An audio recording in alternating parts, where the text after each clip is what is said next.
I'm Beatrice, 58, sitting at my kitchen table where sunlight spills through lace curtains. My mother's old mug, chipped but warm in my hands, holds memories of her laughter. Today, my daughter-in-law Janet hands me a coffee, her smile too bright.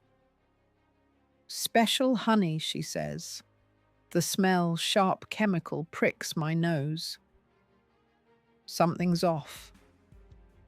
Heart thumping, I swap our mugs when she turns. 30 minutes later, her face pales. What was she hiding? Have you ever felt a quiet warning in your bones? Share where you're watching from below. And if this stirs something familiar, please like or subscribe. The kitchen smelled of cinnamon from the candle I'd lit to chase away the morning's chill. I sat at the table, my mother's chipped mug now cold in my hands. The coffee Janet brought me untouched. Its bitter chemical tang lingered in my mind like a warning I couldn't shake. I stared at the lace curtains, their patterns worn thin by years, and tried to piece together what had happened. Janet was still here, perched on a stool, her fingers drumming the counter. Her chatter about her new job at the bank filled the air, but her eyes kept flicking to her phone, never meeting mine. "They've got me working late," she said. Her voice bright, like she was selling me something. I nodded, but my thoughts drifted to Roger. My son, always so full of light, used to fill this house with his laughter. Now, at 32, he was a stranger. His calls brief, his visits rarer. I stood, my knees creaking, and walked to the living room, drawn to the bookshelf where a framed photo of Roger sat. He was 8, grinning at the county fair, his face smeared with cotton candy. My chest tightened. That boy had promised to never leave me alone. His small hand clutching mine as we rode the Ferris wheel. I traced the frame, the glass cool under my fingertips, and wondered when he'd slipped so far away. Back in the kitchen, Janet was still talking now about a sale at the mall. Her words felt like static buzzing over the quiet ache in me. I set the photo down and asked, "How's Roger doing?" "He hasn't called in weeks." Her smile faltered just for a second before she shrugged. "Oh, you know him. Always working. The garage keeps him late." Her foot tapped faster and she glanced at her phone again like it held answers I didn't. I sat back down the chair, creaking under me, and tried to focus on her words. But my mind kept circling back to that coffee. Why had it smelled so wrong? I'd tasted her mug after the swap, and it was fine, just strong, dark roast. Maybe I was imagining things, seeing shadows where there were none. But the way Janet avoided my eyes, the way her laugh sounded too sharp, it gnawed at me. I thought of my late husband Harold, and how he'd sit in this same kitchen silent for days, his mind somewhere I couldn't reach. I'd learned then what it felt like to be shut out, to feel a door closing in your own home. "Any plans for Thanksgiving?" I asked, hoping to pull something real from her. Maybe we could all cook together like we used to. Janet's lips pressed thin, and she mumbled something about Roger's schedule being tight. "We'll see," she said, standing to rinse her mug. The water hissed in the sink, and I watched her back, her shoulders stiff. I wanted to ask about the coffee, to say, "What was that smell, Janet?" But the words stuck in my throat, heavy like the dust on these walls. The doorbell rang sharp and sudden, pulling me from my thoughts. It was Esther, my neighbour, her arms full of zucchini bread wrapped in foil. Thought you could use some comfort food, she said, her eyes crinkling as she stepped inside. She was 72, her hair a soft silver, and her warmth always felt like a hug I didn't know I needed.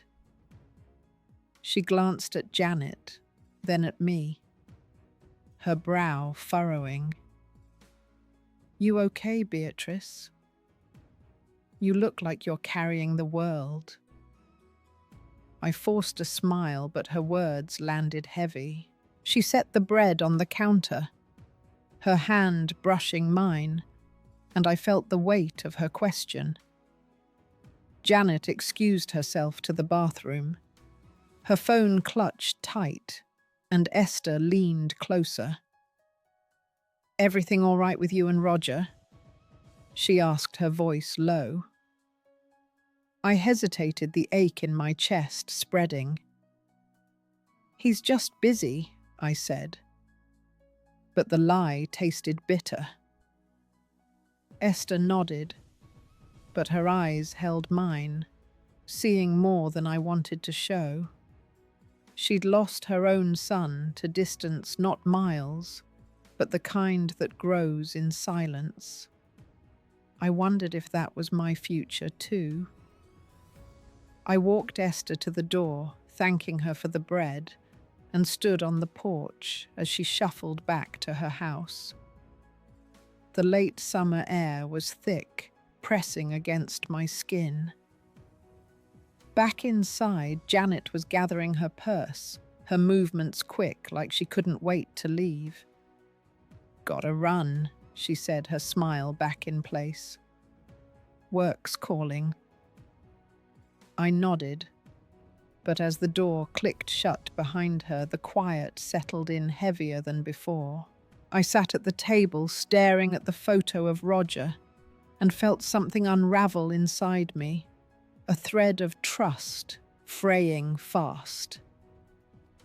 The kitchen clock ticked too loud, each second stretching the silence Janet left behind. I stood by the sink, rinsing her mug, the water cold against my fingers.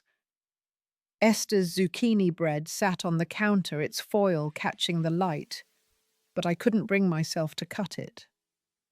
My mind was tangled, replaying Janet's quick exit, her forced smile. I dried my hands on a dish towel, its edges frayed from years of use, and wandered to the dining room where a wooden chest held my keepsakes. I knelt the floorboards, groaning, and opened it, searching for something to anchor me.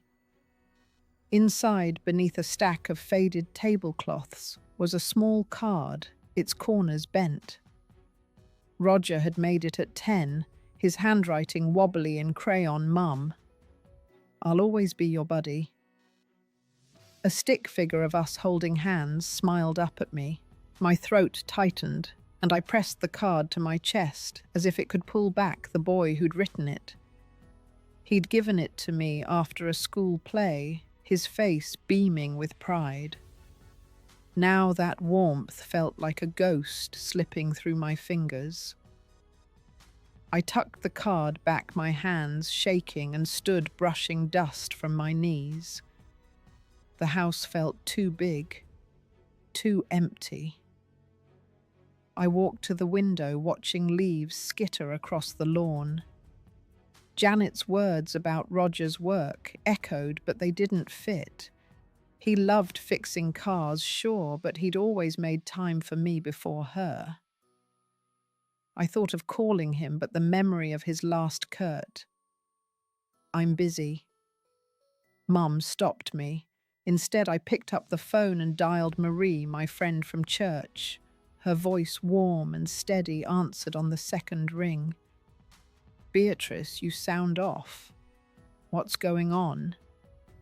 I hesitated, the words catching like thorns.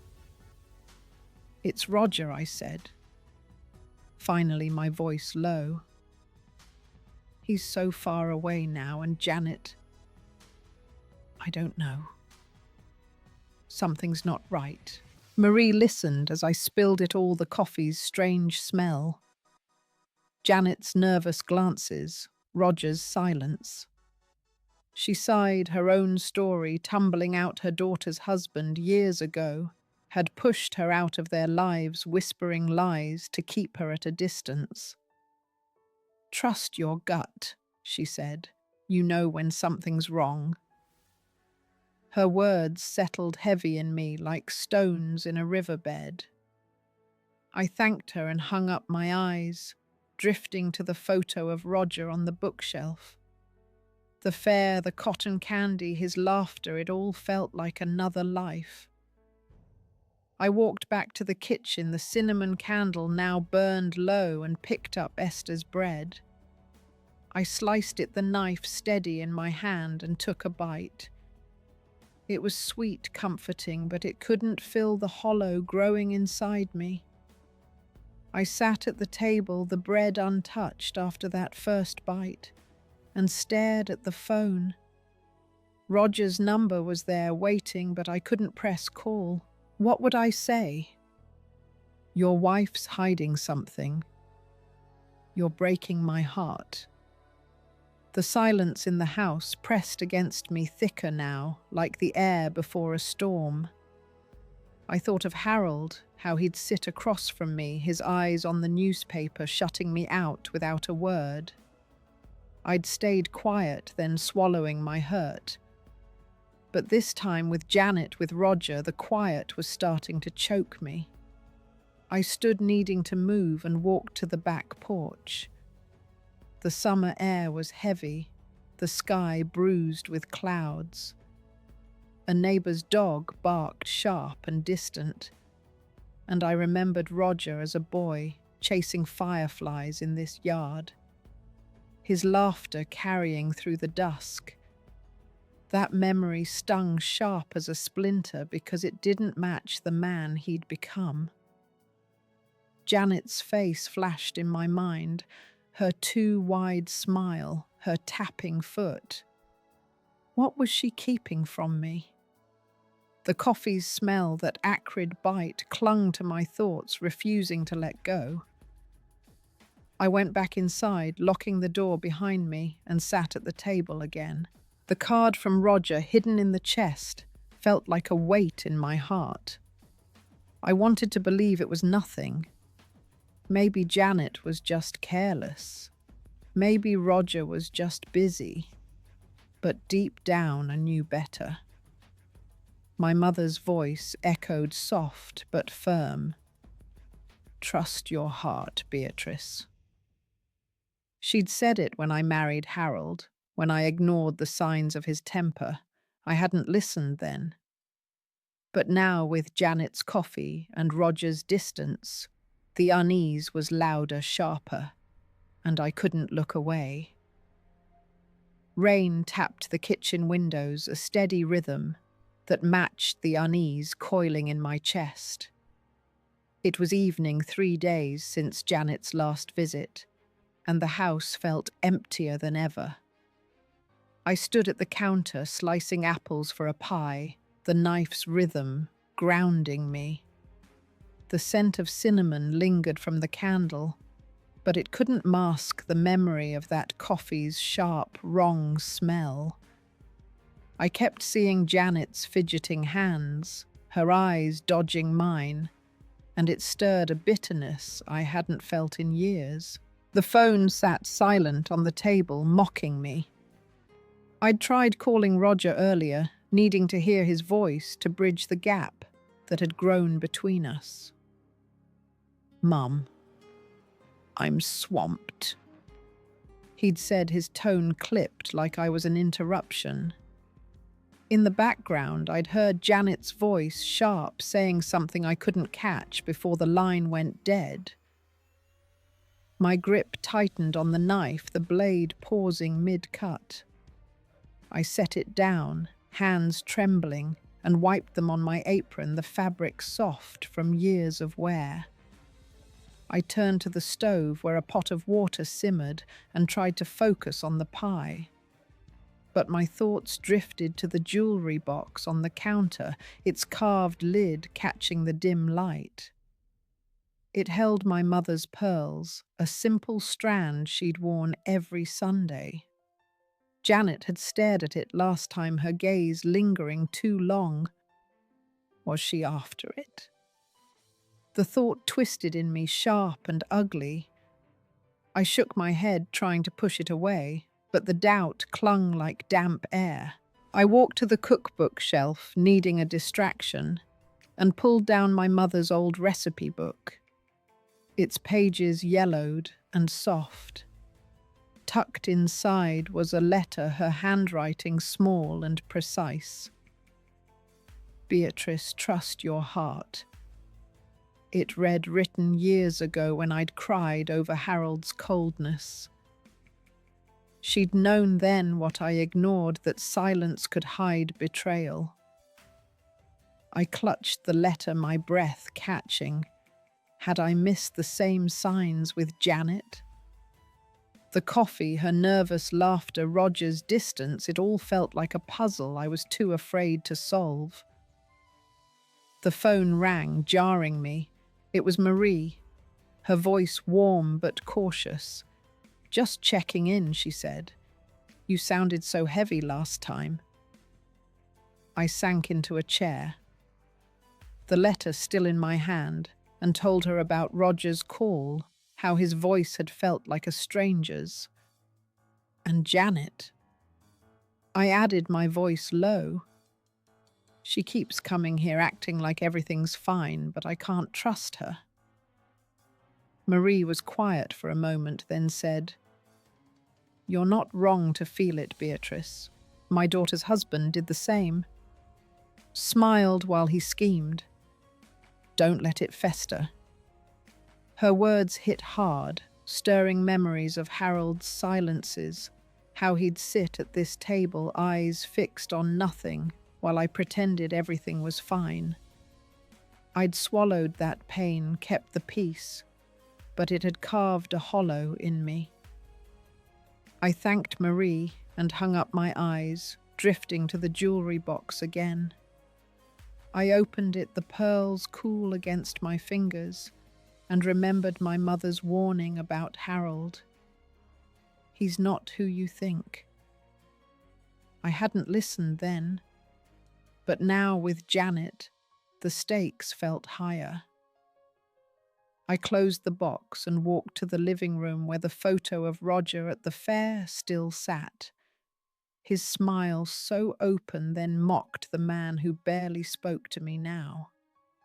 I wanted to call him again to demand answers, but fear stopped me.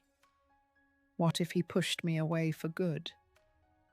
Instead, I sat on the couch, the letter from my mother in my lap, and let the rain's rhythm fill the silence. The ache in me grew sharp and relentless, like a wound I couldn't name. The rain grew heavier, drumming against the roof as I sat on the couch. My mother's letter creased in my hands. Its words burned, trust your heart. But my heart was a tangle of doubt and hurt.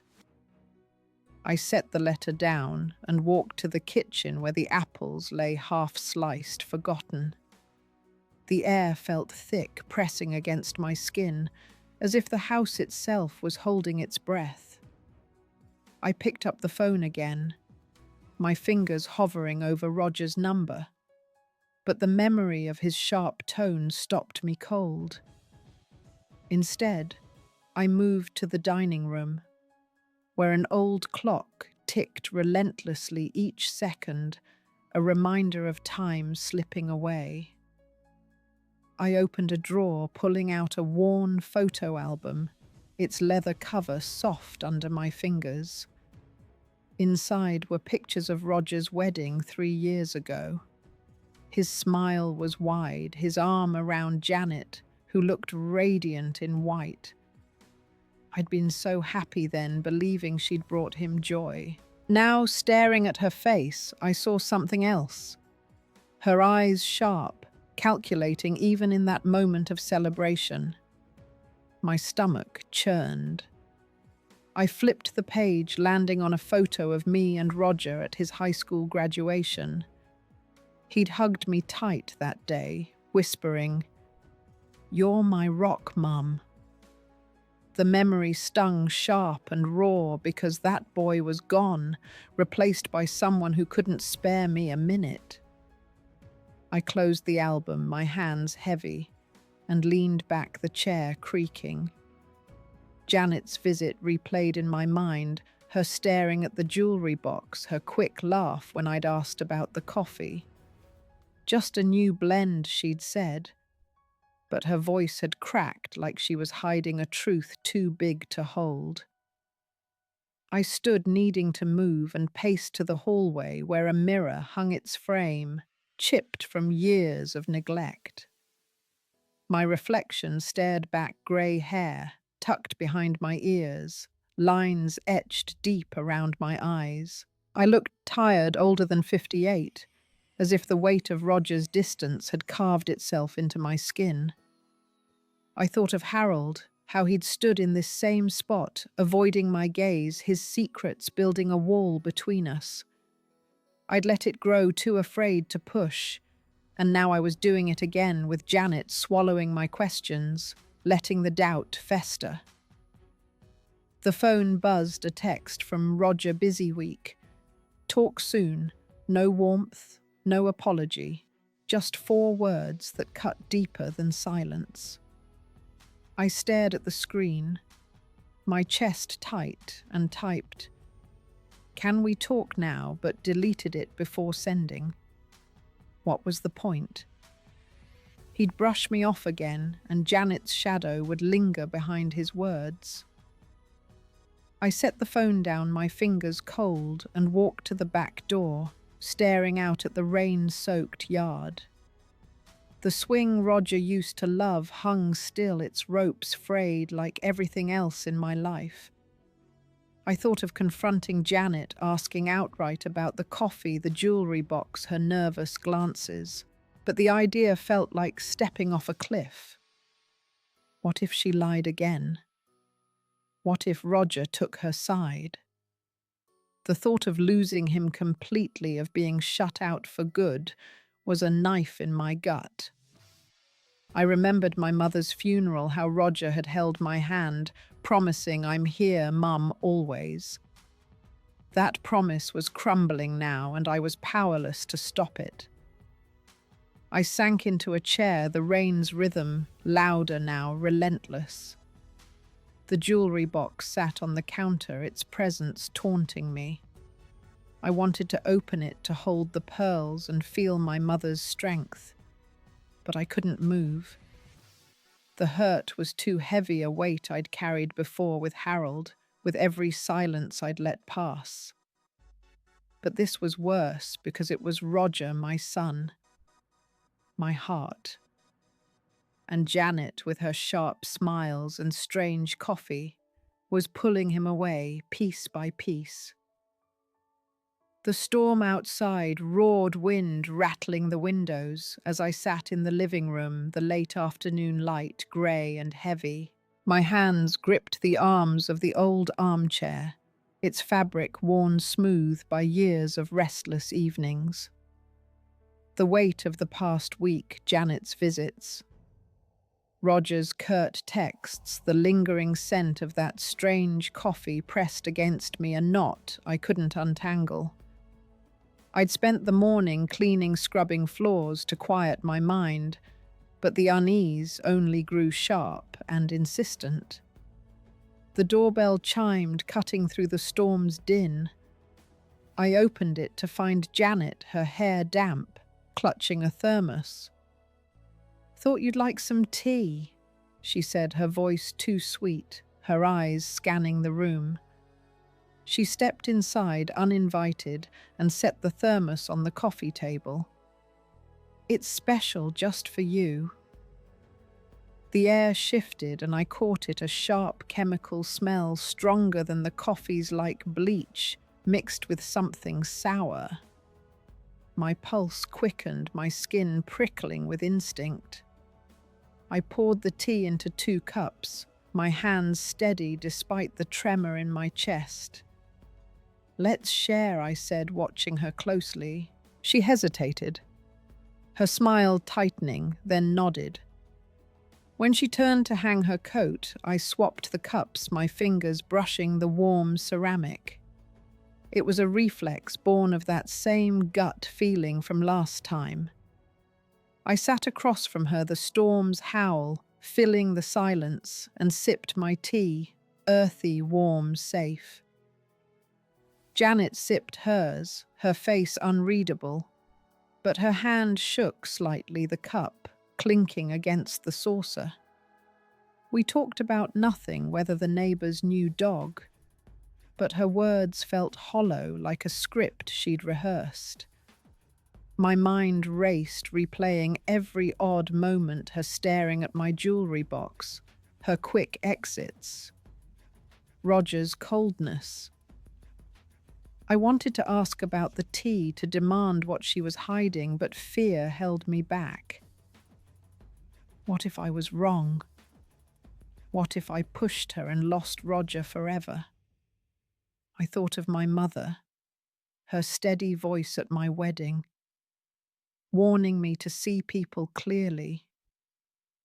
I hadn't then, but now, with Janet's eyes darting to the door, I couldn't look away. 20 minutes passed, and Janet's face changed. Her cheeks paled, her breath quickened. She set her cup down too hard and pressed a hand to her stomach. I need the bathroom," she stammered. Standing fast, her chair scraping the floor, she hurried down the hall, and I heard the door slam, followed by the sound of retching, sharp and desperate.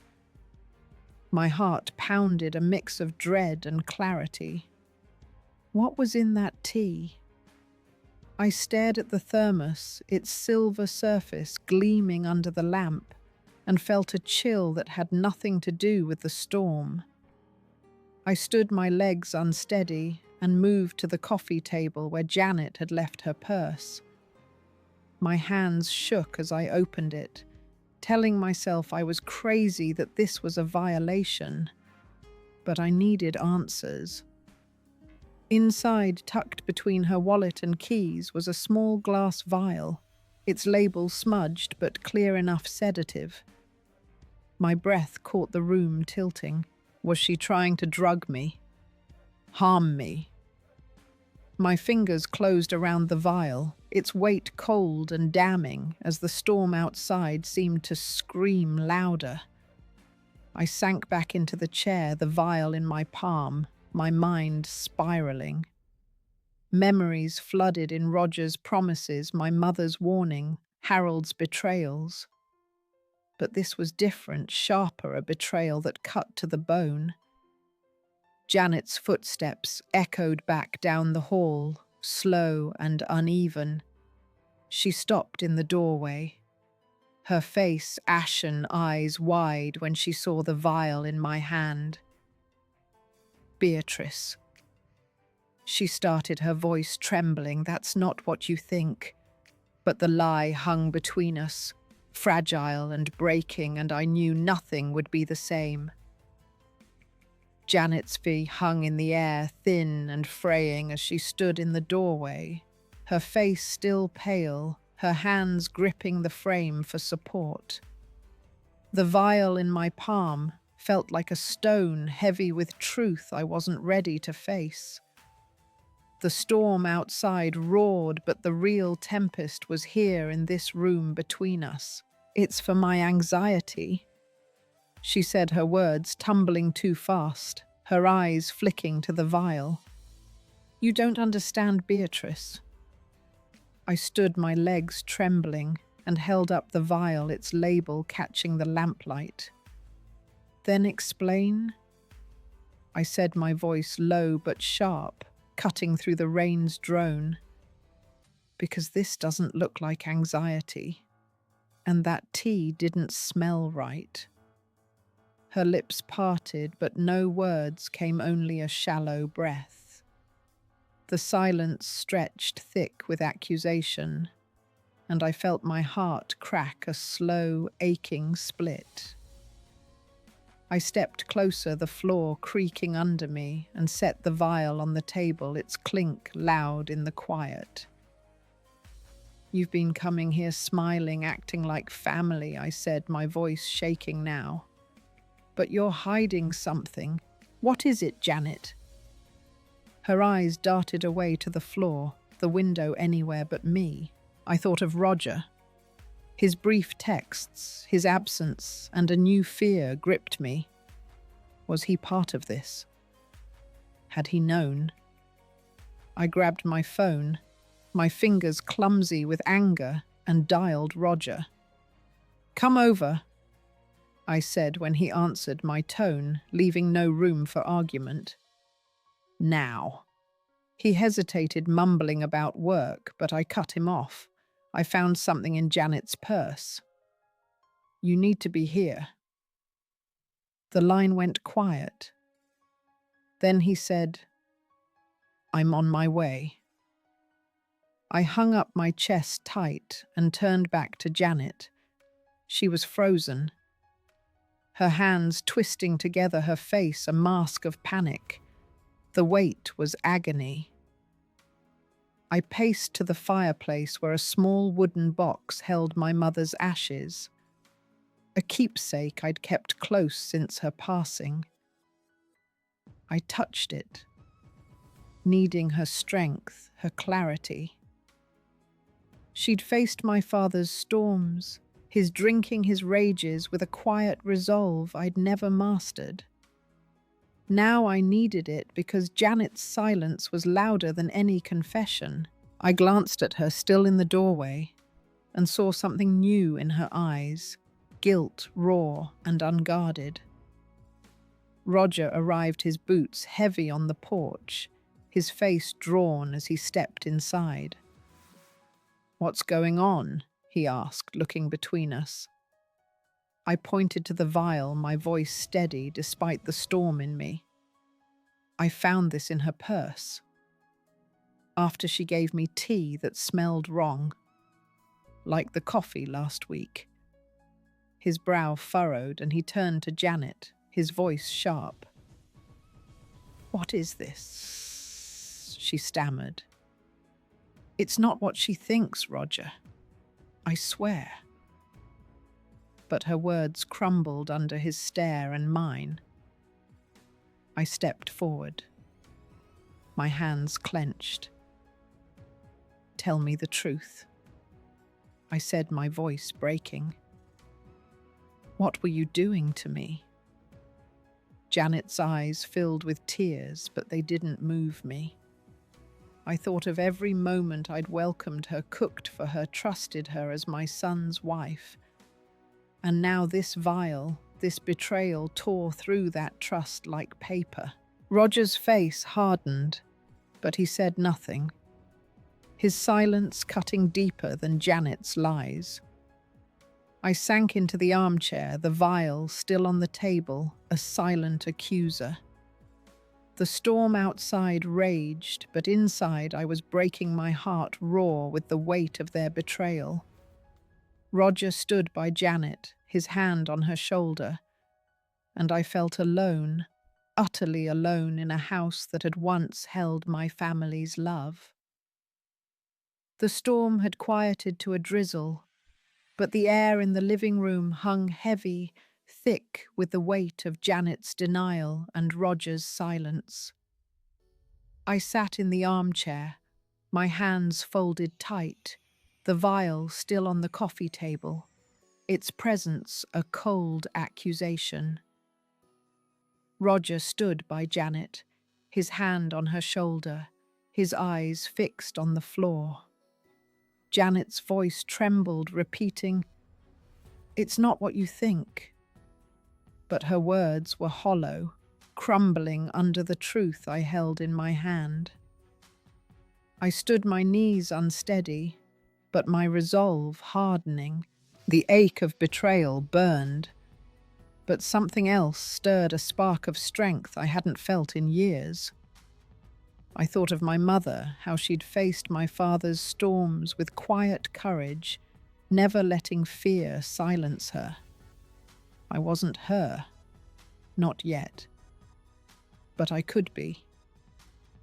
We're talking about this now, I said, my voice low, steady, cutting through the room's tension. All of us. I walked to the dining room where the table held years of family dinners, now just memories. I gestured for them to sit, my movements deliberate. Roger hesitated, his face tight, but he followed, pulling out a chair for Janet before taking his own. I stood across from them, the vial in my hand, its weight grounding me. "This," I said, holding it up, "was in your purse, Janet, and the tea you brought me smelled wrong, just like the coffee. I swapped the cups and you got sick. Tell me what you were doing." Janet's face crumpled, her hands twisting in her lap. "It was a mistake," she whispered, but her eyes darted to Roger, pleading. He looked at her, then at me, his jaw tight. "Mum, let's calm down," he said, his voice strained. "There's got to be an explanation." But his words felt like a shield protecting her, not me. I felt a pang, sharp and familiar, but I pushed it down.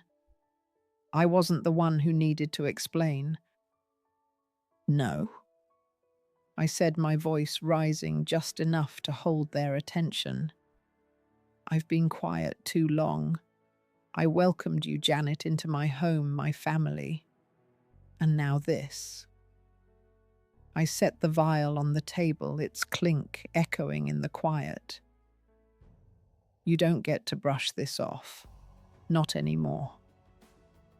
My heart pounded, but I stood taller, feeling the ghost of my mother's strength in my spine. Roger shifted his hands, clenching. "Mum," she said, "it's for her anxiety. Maybe it's a mix-up." His voice wavered, caught between loyalty to her and the truth staring us down. I looked at him, my son, the boy who'd once promised to be my rock, and saw a man torn, unwilling to face what was in front of him. "Roger," I said, softer now, but firm. "You know this isn't right. You know me. I don't make things up." Janet's eyes filled with tears, but I didn't waver. I thought of Harold, how I'd let his silences bury my voice, how I'd stayed quiet to keep the peace. Not this time. I walked to the sideboard, where a notebook lay, its pages filled with grocery lists and reminders. I tore out a sheet and grabbed a pen. My hands steady now. "I'm writing this down," I said, my voice calm but unyielding. "Everything I've seen, everything I know, and we're going to figure this out right here, right now." I sat the pen scratching against the paper as I listed it all, the coffee's smell, the tea, the vial, Janet's nervous glances. Each word felt like a step, a reclaiming of something I'd lost. Roger watched, his face pale, while Janet stared at the table, her breath shallow. I wasn't yelling, wasn't crying. I was choosing for the first time in years to stand up, to demand the truth. And as I wrote, I felt a fire kindling inside me, small, but growing, ready to burn through the lies. The pen trembled in my hand as I finished writing, the paper now filled with my careful notes. The coffee, the tea, Janet's evasion, the vial. The dining room was silent, save for the faint drip of rain outside, the storm now a whisper. Roger sat across from me. His hands clenched, his eyes fixed on the table. Janet's face was pale. Her tears dried, but she wouldn't look at me. I set the pen down, the soft clink of it against the wood, louder than it should have been. I leaned back my chair, creaking, and felt a shift inside me like a door unlocking. For years I'd carried Harold's silences, my mother's warning, Roger's distance, all without a fight. But now, with the vial gleaming under the chandelier's dim light, I was done being quiet. Roger. I said, my voice steady. You need to hear this. Janet's been lying and I can't pretend anymore. He flinched, his shoulders tensing, but he didn't speak. I turned to Janet, my gaze unflinching. You brought that tea, that coffee into my home. You called me honey, smiled like we were family. But this, I pointed to the vial, tells a different story. I deserve the truth. Her lips parted, but she only shook her head, her hands twisting in her lap. I stood walking to the hutch where I kept my stationery and pulled out a fresh sheet of paper. My fingers brushed the edge of a small box inside, one I hadn't opened in years. It held a locket Roger had given me when he was 12, engraved with Mum in his clumsy scrawl. I didn't open it now, but its weight steadied me. I sat again, pen in hand, and started writing a letter to Roger, not for now, but for later. Dear Roger. I began, my words flowing soft but sure. I love you, but I can't let this break me. Each word was a choice, a line I was drawing in the sand. I wrote of my fear, my hurt, how his distance had carved a hollow in me. I wrote of Janet's action, how they'd shaken my trust, but also of my hope that he'd find his way back. I didn't look at them as I wrote, but I felt their eyes on me. Roger's heavy with guilt, Janet's with something I couldn't name. When I finished, I folded the letter, my hands calm now, and tucked it into my pocket. Janet, I said, standing again, my voice firm but not loud. You need to leave, not just today, but until you get help. I won't have this in my home. Her eyes widened and she started to speak, but I raised a hand. No, I've heard enough excuses. You crossed a line and I'm done pretending it's okay. Roger stood his chair, scraping his face torn. Mum, please, he said, his voice low. Let's talk this through. But I shook my head, feeling the locket's memory in my pocket, its weight anchoring me. We will, Roger, but not like this.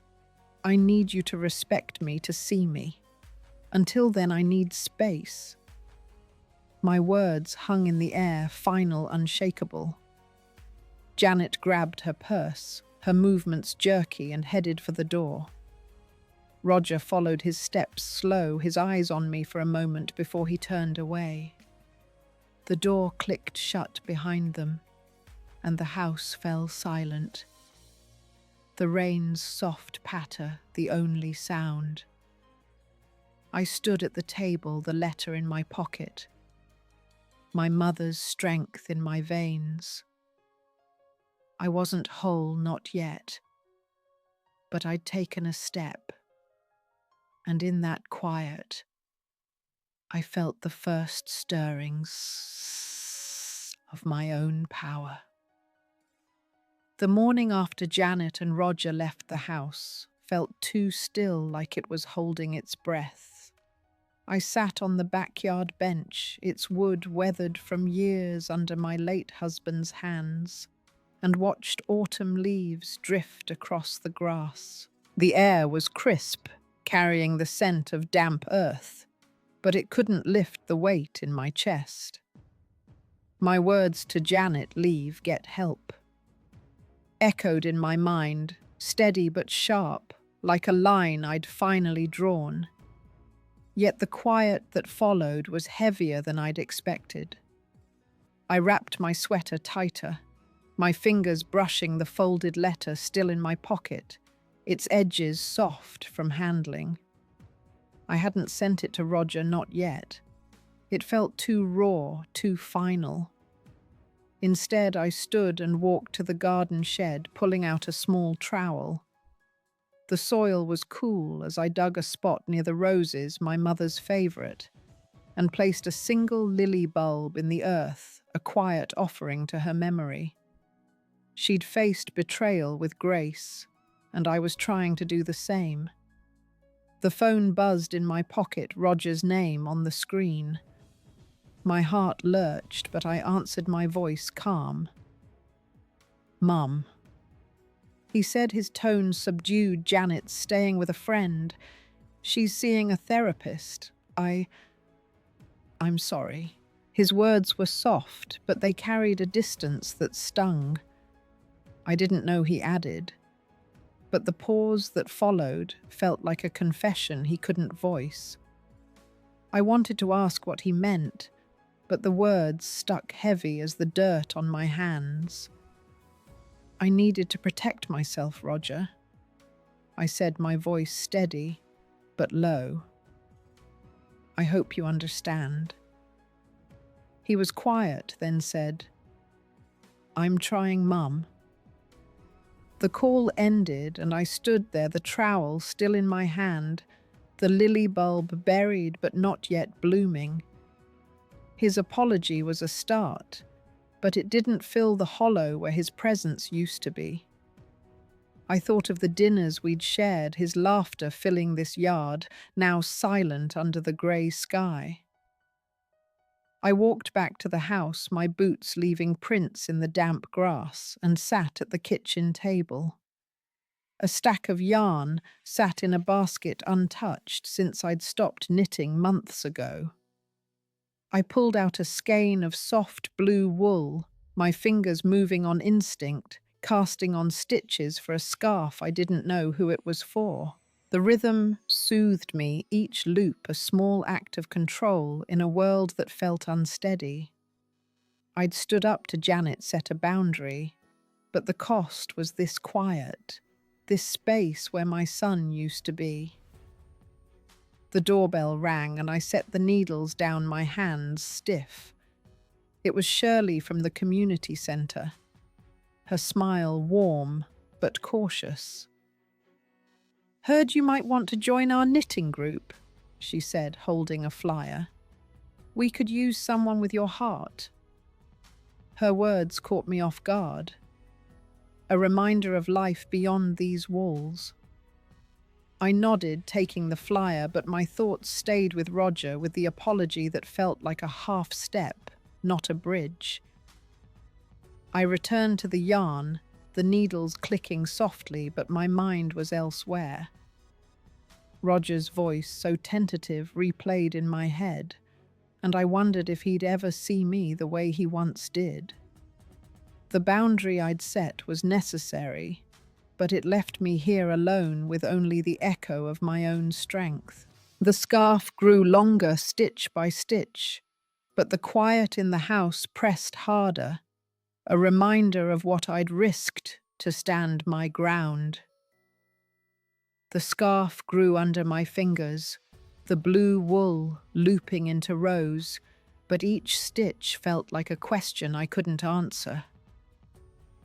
The kitchen was quiet. The flyer from Shirley still on the table, its edges curling in the damp air. I'd stood up to Janet, drawn a line, but the aftermath was this stillness, a house too large for one. I set the needles down, my hands aching, and walked to the living room where a small shelf held my journals, their pages filled with years of unspoken thoughts. I pulled one out. Its cover faded and flipped to a blank page. My pen hovered, then pressed down, writing words I hadn't dared say aloud. Roger, I miss you, but I can't carry this alone. I wrote of the vial, the tea, the moment I'd chosen myself over silence. The act felt like a confession, a release, but it didn't ease the ache. I closed the journal, tucking it beside a photo of Roger and me at a lake, his arm around my shoulders, both of us laughing under a summer sky. I touched the frame, my fingers lingering, and felt the distance between then and now. The phone stayed silent, Roger's brief call earlier echoing in my mind. His apology had been real but thin, like a thread stretched too tight. I walked to the window, the backyard dark, now the roses barely visible. I thought of the lily bulb I'd planted still hidden in the soil and wondered if it would ever bloom. My choice to confront Janet had shifted something, but it hadn't brought Roger closer. If anything, he felt further away, his loyalty torn. I moved to the front porch, the air cool against my skin, and sat on the steps, the wood creaking under me. A neighbor's porch light flickered, casting shadows across the street. I remembered Roger as a boy sitting here with me counting stars, his voice full of wonder. Now his silence was a wall, and Janet's betrayal had cracked something fundamental between us. I'd acted finally, but the cost was this quiet, this space where my son's presence used to be. Shirley's flyer caught my eye when I went back inside, its promise of community tugging at me. I called her, my voice steady but soft. "I'll try the knitting group," I said, and she laughed, warm and inviting. "Good, Beatrice, we need you." Her words stirred something, a faint warmth, but it couldn't fill the void Roger left. I hung up my eyes, drifting to the journal, the photo, the empty chair across from me. I sat again, picking up the scarf, but my hands were still. The house creaked, settling into the night, and I felt the weight of my choice settle too. I'd protected myself, stood my ground, but the victory was hollow. Roger's absence was a shadow growing longer with each quiet moment. I looked at the photo again. His smile frozen in time, and my heart sank heavy with the truth that courage hadn't brought him back, not yet. Winter had settled in the air, sharp with frost, as I sat in the living room, a fire crackling in the hearth. The scarf I'd started knitting weeks ago lay across my lap, its blue strands soft under my fingers, nearly finished now. I worked the needles slowly, each stitch a quiet rhythm, a way to hold the silence at bay. The house was still, but the weight of Roger's absence and Janet's betrayal had softened like snow melting under a tentative sun. I paused, setting the needles down, and glanced at the mantel where a small glass jar held dried lavender from my mother's garden. Its faint scent stirred a memory not of her warning, but of her laughter, how she'd hum while tending her flowers, her hands steady in the dirt. I stood and walked to the kitchen, drawn to a drawer where I kept her old recipe cards, their edges curling from time. I sifted through them, landing on one for coffee cake, her slanted handwriting promising comfort in every line. I pulled out flour sugar eggs, moving with purpose, the familiar motions grounding me. The oven hummed as it preheated, and I mixed the batter, the scent of vanilla rising warm and steady. Baking wasn't just habit. It was a tether to her, to the woman who'd taught me to find strength in small acts. As the cake baked, the house filled with a sweetness that felt like forgiveness. Not for Janet, but for myself. For all the years I'd stayed silent. The phone buzzed, a text from Roger. Can we meet after the holidays? I miss you. My heart lifted, then settled, cautious, but hopeful. I typed back, yes, I'd like that, and set the phone down, my hands still dusted with flour. His words were a crack in the wall between us, not wide, but enough to let light through. I thought of the letter I'd written still in my pocket and decided to wait to give him time to come to me.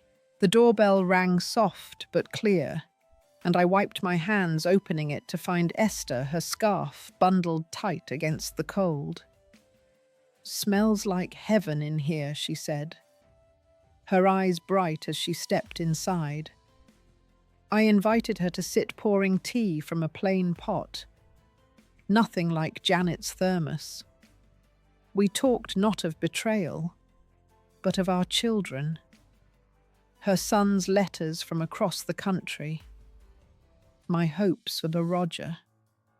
Her voice was warm, her stories full of love and loss, and I felt less alone, like the fire's glow reached deeper than the room. I brought out the coffee cake, still warm, and we ate the crumbs, falling soft on the table.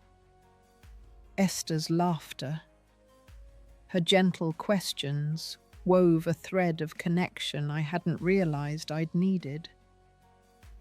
I looked at the scarf, its rose neat and deliberate, and knew it was for Roger, a quiet promise that I was still here. The fire popped the room warm, and I felt a stillness settle in me, not peace yet, but something close like the hush before dawn. The fire's glow dimmed as Esther left her footsteps fading into the winter night. I sat alone, the coffee cake's warmth lingering on the table crumbs, scattered like small promises. The scarf for Roger was nearly done, its final rows curling under my needles, each stitch a quiet act of faith. I paused, my hands still, and looked out the window where frost traced delicate patterns on the glass, fragile but enduring. The house was quiet, but it no longer felt empty, just waiting. I stood walking to a small cabinet where I kept old keepsakes and pulled out a wooden box, its lid etched with my initials. Inside was a single letter, one I'd never sent, written to my late husband Harold after his passing. "I forgive you," I'd written, not for him, but for the part of me that had carried his silences too long. I hadn't known then how to let go. But now, with Roger's text still glowing in my mind, I felt a shift, a loosening of old knots. I took the scarf and folded it carefully, placing it in a plain paper box, its edges crisp against my fingers. I slipped the letter to Roger inside the one I'd written weeks ago, its words raw but true.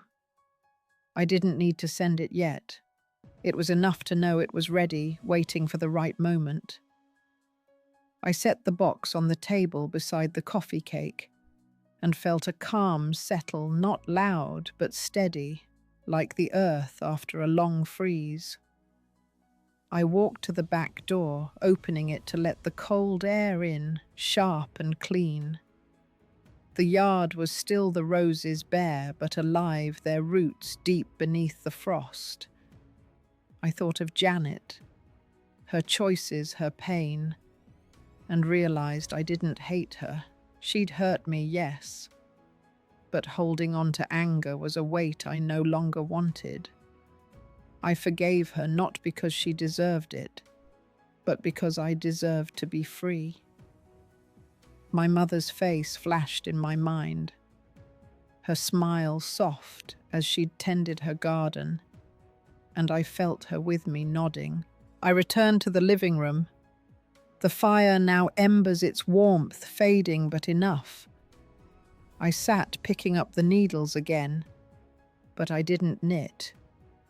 Instead, I looked at the box, the scarf, the letter, and let my hands rest. Roger would come, or he wouldn't, but I'd done what I could. I'd spoken, acted, chosen myself. The silence around me wasn't heavy anymore.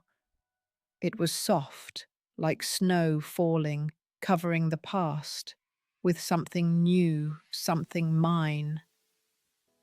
Spring had crept into the air, soft and tentative, as I sat at my kitchen table, a new mug of coffee steaming in my hands.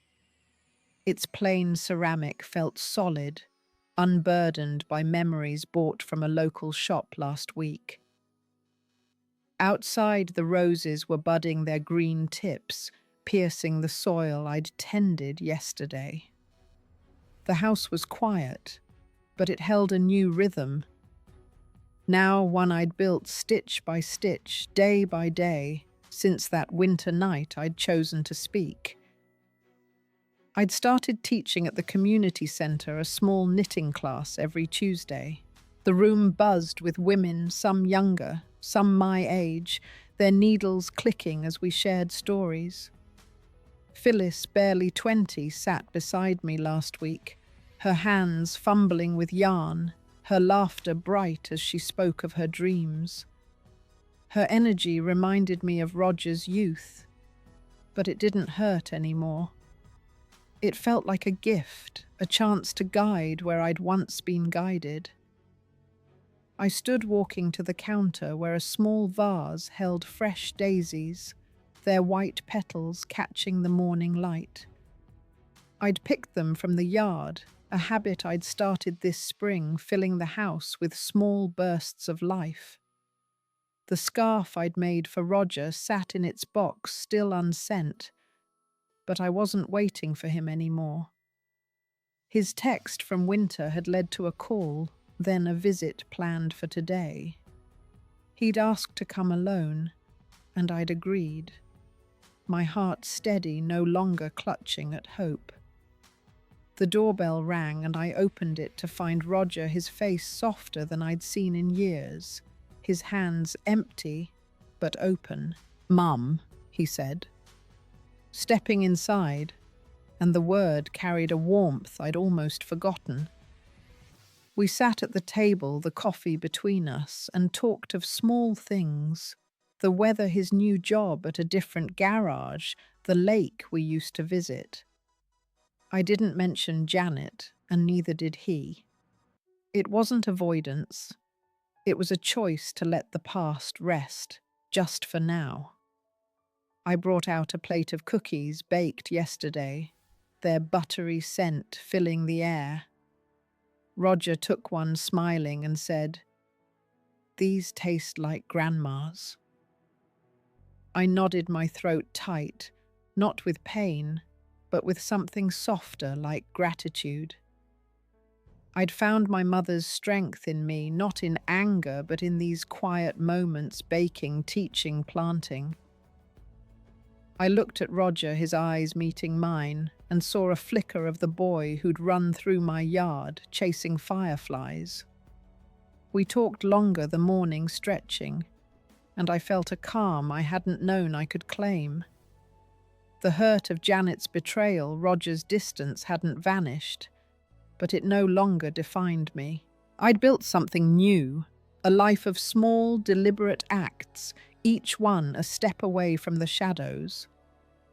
As Roger reached for another cookie, his hand brushing the vase, I exhaled the weight of the past, settling into something lighter, something I could carry. Roger's visit stretched into the afternoon. The kitchen bathed in soft spring light. I stood at the sink, rinsing our coffee mugs, the water warm against my hands. He sat at the table, flipping through a photo album I'd left out, one filled with snapshots of my mother's garden, her hands in the soil, her smile steady. "She was tough," Roger said, his voice quiet, tracing a photo of her with roses. I nodded, drying my hands, and felt her presence not as a warning now, but as a guide. I walked to the cabinet, pulling out the paper box with the scarf and the letter. My fingers brushed the lid, hesitating, then opened it. "This is for you," I said, handing it to Roger. He took it, his eyes curious, and unfolded the scarf, its blue wool soft in his hands. Then he opened the letter, his gaze moving over my words, written in that raw moment of fear and resolve. He read in silence, his face still, but his eyes glistened, reflecting the light. "I didn't know it hurt you that much," he said finally, his voice low, folding the letter carefully. I sat across from him, my hands folded, and said I needed you to see me, Roger, not just as Mum, but as me. He nodded, his hand resting on the scarf, and for the first time in years, I felt seen, not fully, but enough. We didn't speak of Janet or the vial. We didn't need to. This moment, this quiet, was ours. I stood walking to the window where the roses were blooming, now their petals soft against the green. I'd spent the spring tending them, learning their rhythms, their needs. It was small, but it was mine. A life I'd rebuilt not from anger, but from choice. I thought of the knitting class. Phyllis's eager questions, the women who'd become my circle, their stories weaving into mine. I'd found a strength I hadn't known I had, not in fighting, but in choosing what to hold and what to let go. Roger joined me at the window, the scarf draped over his shoulder. "I'll come back soon," he said, his voice steady. A promise I chose to believe. I smiled, my heart lighter, not because everything was fixed, but because I'd learned to carry myself. Life's hurts, betrayals, silences, losses don't vanish, but they don't have to define you. You can choose to stand, to plant, to knit, to love, even when it's hard. That's what my mother knew, what I'd finally learned. I walked him to the door, the air warm with spring's promise. As he left, I felt a quiet settle, not an end, but a beginning. I'd faced the truth, spoken it, and built something new. It wasn't perfect, but it was enough. I returned to the table, the photo album still open, my mother's smile steady, and I knew I was carrying her forward one small, deliberate step at a time. What moment in your life taught you to stand up for yourself even when it hurt? I'd love to hear your stories in the comments, to know how you've found your own strength. If this story touched you, please like, subscribe, or share it with someone who might need it. Thank you for listening, for being here with me. May you find your own quiet courage wherever you are.